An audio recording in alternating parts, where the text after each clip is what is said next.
Mbappe out, ni kuvuga Mbappe hanze ya Real Madrid. Iri sekeza ryo gusaba kwirukana Kylian Mbappe i Madrid byakoze amateka ku isi yose.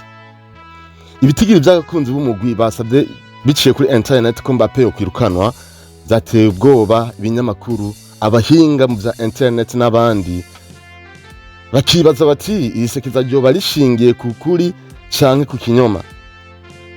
Real Madrid yashize ahabona umugambi ifitiye umufaransa w'imyaka 27. Uwo mugambi ni uwuhe? Ubwo none naho ryoba rukuri, iri sekeza ryoba rizohindura umugambi wa Real Madrid? Umuyobozi Florentino Perez we uno mugwi afise umugambi uwuhe? Ndabaramukije, nitwa Wilfried Irambona bantazira wifi, kinyamakuru ni Wifi Sport canke Wifi Sport canke WFI Sport no kushaka kivuga, kikora kuri Facebook na YouTube. Kaze mu indo y'inkuru.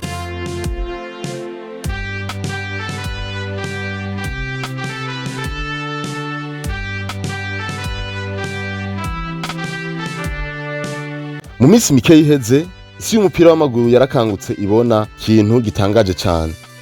Ku mbuga ngurukanabumenyi hari hadutse urupapuro rwitiriwe Mbappe out canke Mbappe hanze, rusaba ko Kylian Mbappe ava muri Real Madrid. Mu kanya nka kugubita urugohe, abantu batangura gushirako imikono canke gusinya ari benshi cyane. Intumbero yabo ya mbere yari ntoye cyane gusa, kwari gushikana abantu 200,000 bashira imikono canke basinya kuri urwo rupapuro rwari kuri internet bakemeza ko Mbappe yova mu Real Madrid. Ariko mu kanya gato ibintu byaciye bihinduka, biduga ku muvuduko udasanzwe nka kujya k'umuriro ufashe ubwatsi bwumye. Mu minota 60 gusa iyo ntumbero yari imaze gushikwako, ni kuvuga abantu 200,000 bari bamaze gusinya bemeza ko Mbappe yosohoka. Mu masaha 28 gusa byari bitangaje cyane kuko abantu bari bamaze kuba basinya kuri urwo rupapuro, bari bamaze kuba bakwira 10,000,000. Haciye iminsi mike rwari rumaze kugera ku 70,000,000 z'abantu basinya kuri urwo rupapuro rwemeza ko Mbappe yava mu Real Madrid. Ico gitigiri cyari kinini cyane ku buryo cyari giteye ubwoba. Abantu benshi bacu batanga kurugereranya n'izindi mpapuro zanditse amateka akomeye, zikora record canke zandika amateka adakurwaho akomeye yabayeho ku isi.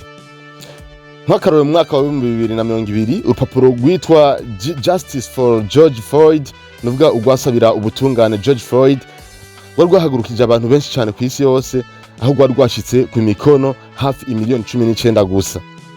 Numva ko urukiri rutoye kuri urwo rwa Kylian Mbappe amaze kwiza 70,000,000. Hari kandi n'urundi rupapuro rwitwa Jubilee 2000, ni kuvuga Jubilee 2000. Urwo rupapuro canke iryo sekeza rwari rufise intumbero yo gusaba ko ibihugu bikenye bihebegwa amadeni byari biheranye. Uru nago rukaba rwashoboye gukoranya imikono canke abantu basinya bagera ku 24,000,000 mu myaka myinshi. Ariko urumva ko bivyo bitabaye mu minsi mike, ahubwo byo byabaye mu myaka myinshi. Ariko rero urwa Kylian Mbappe go rwakoze amateka atari bigere abaho, ruca kuri ivyo byose canke izo mpapuro zose mu ndwi itarenga imwe gusa.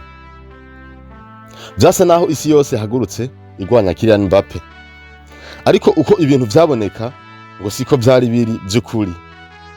Mu nyuma gato abahinga mu bijanye n'umutekano wa internet batanguye gukora amatohoza, maze babona ibintu bidasanzwe. Amazina menshi yateye ku mukono yari amazina yisubiriza, bavuga amazina hagenda aragaruka inshuro nyinshi. Ngo konte nyinshi nazo ngo zisa nizikoresha uburyo bwa bots, ubu nuvuga n'uburyo bwa internet bwo kwikoresha. Aya makonti akaba atakoreshwa n'abantu, ahubwo akaba ari internet iza irikoresha biciye kwa ayo makonti. Hari mbere n'umuhinga mu bya internet canke umuhacker yatangaje ku mugaragaro avuga ko amamiliyoni y'ayo mazina ari amahimbano. Ni kuvuga amazina adakoreshwa n'abantu babaho, ahubwo amazina y'imbuga zishobora zararemwe biciye mu buhinga bwa none canke mu buhinga bwa intelligence artificielle, tari ubuhinga bw'umuntu asanzwe abaho. Hambavu y'ivyo, iminyamakuru bikomeye nka Goal.com, Sky Sport hamwe na Tribuna.com byaciye bitanga umuco ku vyariko biraba. Ivyo binyamakuru vyavuze ko atabuhinga bwo kugenzura ukuri kwa buri mukono bwashoboka ngo bwari buhari, kandi ko ivyo bitigiri bishobora kuba vyarongerewe cyane n'abakunzi b'iyindi migwi hamwe na bots, novuga bwa buhinga bwo bwa internet bwo kwikoresha biciye muri bwa buhinga karemano intelligence artificielle. Ivyo byatumye abantu batangura kwibaza bati none mu 70,000,000 yasinye kuri urwo rupapuro yemeza ko Kylian Mbappe yova mu Real Madrid yo baraye ukuri. kubera ko iyo uharuye neza Real Madrid ivuga ko ifise abakunzi 1,600,000 kw'isi yose. Tire naho umunya Madrid wese cyangwa Madridista nkuko batukura kutazaba Madridista, naho umwe wese yo kwiyamiriza Kylian Mbappe, ivyo bikaba ngo bitanashoboka kandi bigoye cyane kubona no kwizera ko abantu 1,070,000 bukuri canke abakunzi bari Madrid bukuri bashika 1,070,000 bo bashize umukono kuri iryo sekeza mu ndwi imwe gusa bakemeza ko Kylian Mbappe yova mu mugwi wa Real Madrid. Ariko nango iki gitigiri coba ciganjwe n'ububeshi, hari ikintu kimwe atamuntu numwe ashobora kugihakana. Byo naryo ngo ni ishavu ry'abakunzi bamwe ba Real Madrid riboneka nk'ukuri bivanye n'impamvu zitandukanye. Iyo mpamvu nayo ngo ni yihe? Kuva Kylian Mbappe ashitse i Bernabeu avuye mu gwa Paris Saint-Germain ku buntu, imyaka 2 irarangiye atagikombe gikomeye na kimwe atwaye. Mu nkino zikomakomeye benshi bavuga ko Kylian Mbappe atigeze yerekana urwego bari bamwitezeko. Mu nyuma harabaye ibintu bitangaje byaje kunyura ibibazo bikomeye cyane kurusha ibindi. Ahantu ni ikibazo cyitwa Sardinia. Kisa Sardinia naco ni giki? Mu gihe Real Madrid yo yari mu bihe bigoye cyangwa mu bihe bitoroshe, isigaye inyuma ya Barca amanota 11 kugira ngo Barca ishobore kuba nakwerugurirwa igikombe cya La Liga. Mbappe yari mu Butaliyano aho yari mu rugendo rw'urukundo n'umukunzi wiwe, akaba n'umukinyi wa film yitwa Esther Exposito. Byabaye mu gihe ari karakira imvune yarasanzwe afise. Ku bakunzi benshi ba Real Madrid ngo ico cyari nk'igitutsi ku mugwi. Bumvise ko umugwi uri kurababazwa mu gihe umukinyi wabo babona nk'inyenyeri yabo we yari yibereye mu birori mu biruhuko by'urukundo. Mugwi uri mu bihe bibi nawe ngo yibereye kuryosha. Shavu ryabo bakunzi rero ryaciye rushiriza kuyongera. Naho biruko hari ikintu ngo kidahinduka.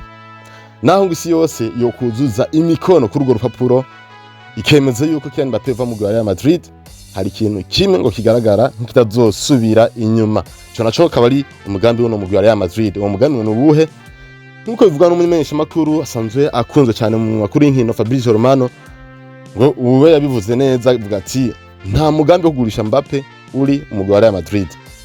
Kandi ngo Jose Mourinho ngo uwari karavugwa nk'ushobora kuza nk'umenyereza mushasha wono mugwi mu minsi iza, nawe ngo yamaze gufata ingingo yiwe. Iyo ngingo nayo ni yuko Jose Mourinho ashaka ko Kylian Mbappe aba inkingi y'umugambi mushasha wo mu Real Madrid, akaba ari we azoba yobora umugambi uzobuzana n'uno Jose Mourinho mu migambi ye mishasha azozanira mu Real Madrid.